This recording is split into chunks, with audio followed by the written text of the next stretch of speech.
responsibly can be used anonymously. I want to know more about how you can do that. Is that through like IP, like masking software, or what?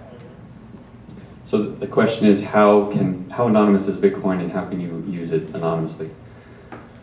It is not by default anonymous unless you take very careful steps to make it so. And essentially, your Bitcoin usage is as anonymous as your usage of the internet. If you know how to use the internet securely and safely and anonymously, you can use Bitcoin in the same way. Anyone can create a Bitcoin account or Bitcoin address, and it's a private code that is your account number.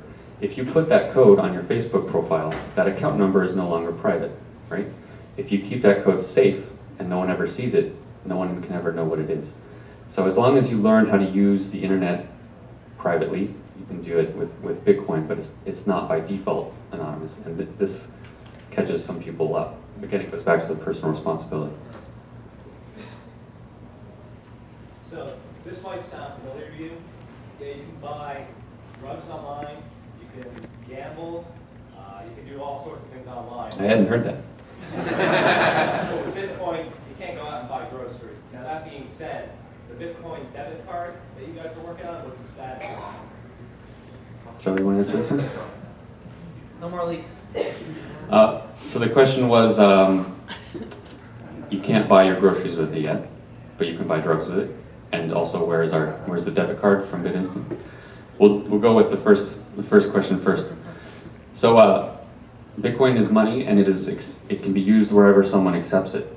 So if a drug dealer accepts Bitcoin, you can buy drugs from the drug dealer. Similarly, if an ice cream shop accepts Bitcoin, you can buy ice cream from the ice cream shop. There's a candy booth right out here called Stateless Sweets. They accept Bitcoin for the candy. So while you maybe can't buy your groceries at the grocery store yet, there are startup vendors that are already selling food for Bitcoin. And it's a process of development. It's not like every vendor is going to be accepting Bitcoins tomorrow. Even PayPal, which has been around for 10 years and has billions and billions of dollars of marketing behind it, most grocery stores do not accept PayPal, right? Someday they might, and you're probably seeing PayPal more and more places. Bitcoin is on a similar sort of trajectory, and it just takes a while for it to happen. Regarding the card,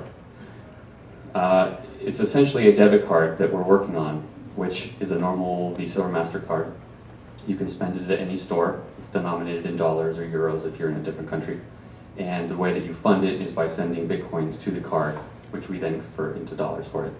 And the short answer is we're working on it, and there are delays with partners. And it's been a big pain in our butt so far. Charlie, you want to say something?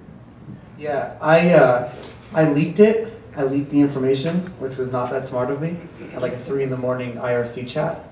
I didn't think anyone was on at 3 in the morning. And the next morning we see like a picture of the debit card on CNN. So I don't know how that happened, but that basically set us back a few months because then a lot of higher ups got involved and like what's going on here. But it's still in progress and we're working on it. We're almost done with it, so that's good news.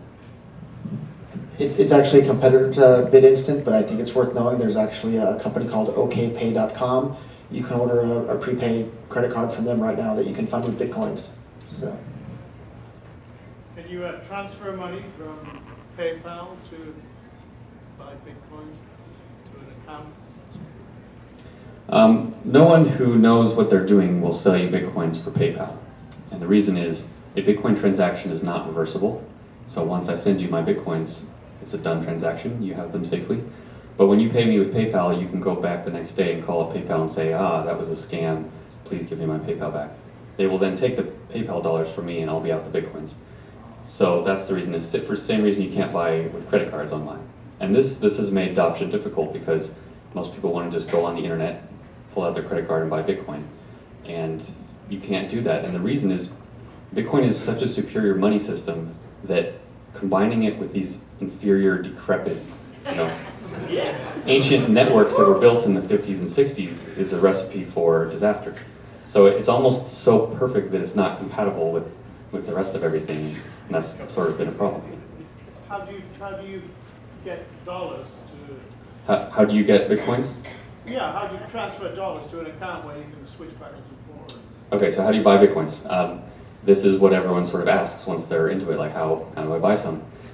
And there's many ways. Again, think of it like gold. How would you buy some gold? You find someone that has gold and you offer to buy it from them. So if you want some Bitcoins, we're right out there and we'll sell you some after this meeting, just one person to another. Our company allows you to buy Bitcoins with cash. If you go to our website, bitinstant.com, you fill out a little form and it says, okay, there's a Walmart near you, go here with this information, give them your $100, and then within an hour or two, Bitcoins will be sent to you. And the reason that we can take cash is because you can't call up the cash company and reverse the cash to fly back to your wallet.